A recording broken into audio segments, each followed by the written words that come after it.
thing you have to understand is this. The Sam Fisher you knew is dead. America killed him, asked him to make one sacrifice too many, cross one line too far.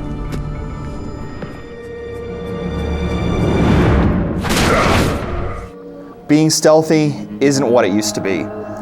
Tom Clancy's Splinter Cell Conviction is certainly a different take on the challenging stealthing the series is known for. This is a more approachable kind of stealth, much less difficult than previous games, yet filled with these incredible gasp out loud kind of moments. Things feel a little stripped down compared to previous games. Good old Sam Fisher doesn't pick locks anymore, he can't move bodies around, and he doesn't need to be as careful as you might think when slinking around.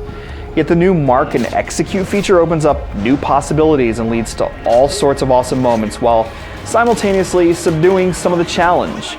Yet while certain facets of the game don't feel as complete as you'd expect, Splinter Cell Conviction still is legitimately great thanks to incredible storytelling and awesome co-op modes. That's a weaponized EMP over there. How do I shut it down? If you're an enormous fan of the old Splinter Cells, don't worry too much. This is still a stealth game at heart, so you'll spend most of the game slinking around, sliding from corner to corner, and trying to take down enemies one at a time while avoiding detection. Interface cues make it easy to slip from one cover spot to another, and while there's no mechanism for peeking around corners, the camera usually lets you see what you need to see. You won't need to be as careful as you may have been used to in previous games. Inadvertently making too much noise isn't the kiss of death, and while there are some spotlights and turrets you'll need to shy away from, you won't often feel like the odds are stacked against you. There are some challenging moments, particularly in the excellent multiplayer modes, but they're rarely frustrating. Overall, the stealth is good, but there's a general sense that something was left out. No lockpicking, no rappelling down walls, no cans to throw to distract your enemies with. You do get a selection of guns and gadgets, but this is definitely a slimmer stealth experience. Damn! We got a situation here! Please the area! The new Mark and Execute feature helps make up for some of these deficiencies, though. Every time you perform a hand-to-hand kill, you earn the right to mark a number of enemies by hovering your reticle over them and pressing a bumper. As long as your targets are all in range, you can then execute them all in one slick move. You get a bit of slow-mo, a bit of camera zoom, and a nice gush of blood to show for your efforts. Mark and Execute can be used in tandem with other moves to create some really exciting moments. For example, you might mark some targets in advance, grab a guy through a window from the ledge below, throw him to the ground, trigger the execution, and then you watch as you take down 3 or 4 dudes in slow motion. These are great events that will get your blood pumping. Enemy interrogations also provide some dramatic moments. In certain scripted situations, you'll need to grab a key enemy and beat the truth out of them. During these scenes, you can line your victim up with environmental objects and use them to get the guy bloody. The interrogations are extremely limited and tightly scripted though, not nearly as flexible and interactive as you'd hope them to be.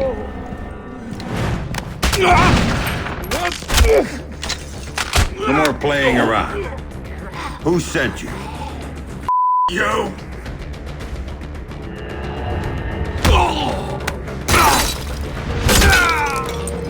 You get a nice variety of guns to use though, along with some gadgets like flashbang grenades, remote mines, and a remote camera you can use to lure foes over and then detonate it. You can upgrade all of these items using points you earn as you perform different moves, so Conviction does reward you for experimenting, though the single-player campaign is straightforward enough that you might occasionally forget that you even have some of those gadgets, since you rarely need them. Luckily, some areas do give you some flexibility to handle things in different ways, whether you prefer to jump out a window and sneak up on your enemies from the other side, or shooting an explosive barrel next to them as they wander past. The single-player campaign is about 6 or 7 hours long, and it sends you through a good variety of different environments, though the casual nature of the stealth might leave you wanting for something a bit more demanding. Fortunately, the multiplayer does have what you're looking for. Splinter Cell Conviction only supports 2 players, but the multiplayer is surprisingly compelling. You've got a separate campaign for 2 players, and adding a buddy to the mix opens up awesome new possibilities, like double executions, where you can pair up to perform a series of incredible kills.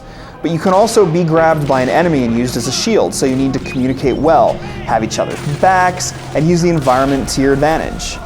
The other multiplayer modes have you avoiding the eyes of prying enemies completely, fending off waves of enemies, and even holding off those waves while trying to take down each other. And if you don't want to play via Xbox Live, you can have a buddy join you in split screen play, and that's a nice touch. For Sam, the one thing Third Echelon had always been about was the truth. Splinter Cell's story does deserve a special note. That's not just because the story is really good, though it is, but because the storytelling is woven into the gameplay so beautifully. Your current mission is displayed across surfaces as you move through the levels, and occasionally you'll see cinematics projected onto the walls. These work not only as mission reminders, but make it seem as if you can see Sam's thoughts appear around him as you guide him along. The soundtrack is pitch perfect, as is most of the sound design, though some of the warnings the guards cry out can get a little repetitive or don't seem to fit the situation. You won't save the geeks by hiding, Fisher! The art design has a nice gritty look, and there's a good amount of environmental variety, from a carnival to the Lincoln Memorial. However, Conviction does look a little rough around the edges. It was created with the older Unreal 2 engine, and while it squeezes a lot out of the aging technology, the textures and lighting don't have the look you'd expect from a modern release. In turn, the black and white effect that indicates that you're hidden in the shadows can make things a little too muddled sometimes. He hopped off the grid and went walkabout, looking for a reason to go on living.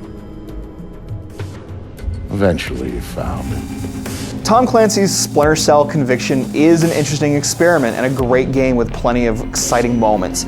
It does feel a little watered down, replacing the incredible challenge and expansive options of the other games in the series with a more user-friendly stealth that doesn't always feel as rewarding.